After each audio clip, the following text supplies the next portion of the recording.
Buxoro shahridagi Universal sport majmuasida O'zbekiston aralash jang san'ati assotsiatsiyasining Buxoro viloyati bo'yicha yig'ilishi bo'lib o'tdi. Unda viloyat ichki ishlar boshqarmasi boshlig'ining o'rinbosari, viloyat sport boshqarmasi vakillari, aralash jang san'ati bo'yicha murabbiylar hamda mazkur sport turida yuqori natijalarga erishgan sport ustalari ishtirok etdilar.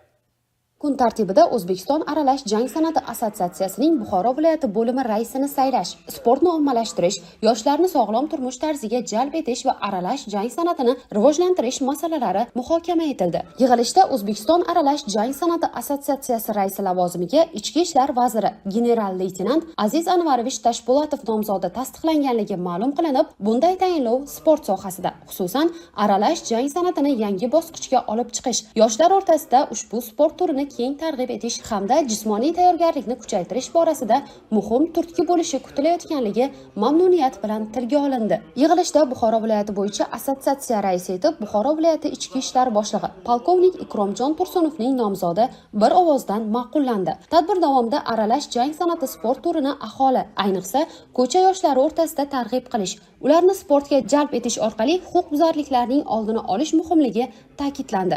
Yoshlar o'rtasida sog'lom raqobat muhitini shakllantirish, sportni ularning kundalik hayot tarziga aylantirish bo'yicha tavsiyalar berildi. Shuningdek, yig'ilishda raisning birinchi o'rinbosari lavozimiga boshqarma boshlig'ining birinchi o'rinbosari hamda Amir Temur Fighting Club rahbari Muzaffar Rajabovning ijrochi direktor lavozimiga tayinlanganligi o'qib eshittirildi. Shu bilan birga hozirda viloyat bo'yicha 12 nafar murabbiy tomonidan 159 nafar sportchi muntazam shug'ullanib kelayotganligi, ular yetarli natija ko'rsatib, nufuzli musobaqalarga tayyorlanayotgan bo'lsa ham, biroq viloyat miqyosida bu ko'rsatkichlarni yanada oshirish zarurligi ta'kidlandi. Yig'ilishda sportchilarni muntazam mashg'ulotlar bilan band qilish, Dinamo sport kompleksida zarur sharoitlar yaratish, sport zallari va anjomlarni zamonaviy talablarga moslashtirish, shuningdek, aralash jang san'ati bo'yicha viloyat, tuman va respublika miqyosidagi musobaqalarni muntazam o'tkazish yuzasidan mas'ullarga aniq topshiriqlar berildi. Yoshlarni sport bilan shug'ullanish uchun rag'batlantirish, ularni vatanparvarlik va sog'lom raqobat ruhida tarbiyalash, shuningdek,